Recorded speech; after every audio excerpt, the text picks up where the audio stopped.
Hello guys, നല്ലൊരു Sunday ആയിട്ട് മൂടിപ്പുതച്ച് കിടക്കേണ്ട ടൈമിൽ മഴയാണ്, ബീച്ച് കിട്ടില്ലം വൈബായിരിക്കും എന്നൊക്കെ പറഞ്ഞ് കിടന്നുറങ്ങി എനിക്കാനും പൊക്കിക്കൊണ്ട് ഞങ്ങൾ ബീച്ചിലെത്തിയപ്പോഴാണ് പണി കിട്ടിയത് ഗായ്സ്. അത്രയും ദിവസം തോരാത്ത മഴയും ഞങ്ങൾ ചെന്ന ദിവസം മാത്രം എവിടുന്നാന്നറിയത്തില്ല സൂര്യൻ അങ്ങ് ഭൂമിയിലോട്ട് പൊട്ടി മുളച്ച പോലെ ആയിപ്പോയി. അങ്ങനെ മഴയത്ത് പിടിക്കാൻ കൊണ്ടുപോയ കൊടയും കൈ തൂക്കിയിട്ട് ഞങ്ങൾ ഡിസ്ക് എറിഞ്ഞ് കളിച്ചു, ഓട്ട മത്സരം വെച്ച് കളിച്ചു. ഇത്രയും ഗതികെട്ടാണ് ഈ ഭൂമിയിൽ ഉണ്ടാവുമോ കർത്താവേ. പോട്ടെ, സാരമല്ലേ, മഴയല്ലേ, ഇനിയും വരും. അപ്പോൾ ആ ടൈമിൽ നമുക്ക് പോയി എന്തായാലും വൈബൊക്കെ അടിക്കാം.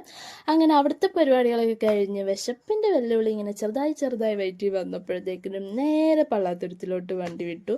പോകുന്ന വഴിയിലാണെങ്കിൽ കനാലൊക്കെ ഫുള്ള് നിറഞ്ഞ് അത് കാണാൻ വേറൊരു രസമായിരുന്നു കേട്ടോ. കുറച്ചുകൂടി റോഡിലോട്ടും കൂടി വെള്ളം ഉണ്ടായിരുന്നു, കുറച്ചുകൂടി രസമായിരുന്നതിനാണ്. ഫുഡ് കഴിക്കാതിരുന്നപ്പോഴും എതിരാളി വെയിലായിരുന്നു ഗൈസ്. നമ്മൾ ഇരിക്കുന്ന സ്ഥലത്ത് തന്നെ കരിച്ചെടുക്കാൻ അത്ര പാകത്തിന് ചൂടുണ്ടായിരുന്നു.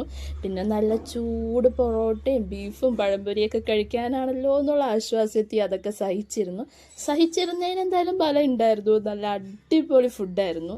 നമ്മൾ അതൊക്കെ കഴിച്ച് അങ്ങനെ അവിടെ പോയി കുറച്ച് നേരം കായലിൻ്റെ ഭംഗിയൊക്കെ കണ്ടിരുന്നു. അങ്ങനെ ആ ചേട്ടൻ ഇപ്പോൾ വല എറിയും എന്ന് നോക്കി ഞങ്ങളുടെ മണിക്കൂറുകൾ പോയതും മിച്ചം. അത്ര നേരം വെയിറ്റ് ചെയ്തിട്ടും വല എറിയുന്നത് കാണാതെ പോകുന്ന മോശമല്ലേ. കുറച്ച് നേരം വെയിറ്റ് ചെയ്തപ്പോൾ ഈ പുള്ളിക്കാരൻ വന്നു. പുള്ളിക്കാരൻ അങ്ങനെ വലയൊക്കെ എറിഞ്ഞ് അത് നോക്കി നിന്നു. പക്ഷേ ഏറ്റവും സങ്കടകരമായ കാര്യം, പുള്ളിക്ക് ഒരു ചത്ത മീന് മാത്രമേ കിട്ടിയുള്ളൂ. എന്തായാലും ഇന്നത്തെ സൺഡേ വൈബിംഗ് ഒക്കെ ഇവിടെ അവസാനിക്കുകയാണ് ഗൈസ്. അടുത്ത വീഡിയോ ആയിട്ട് വീണ്ടും വരാം. അതുവരെ ടേക്ക് കെയർ ആൻഡ് ബൈ.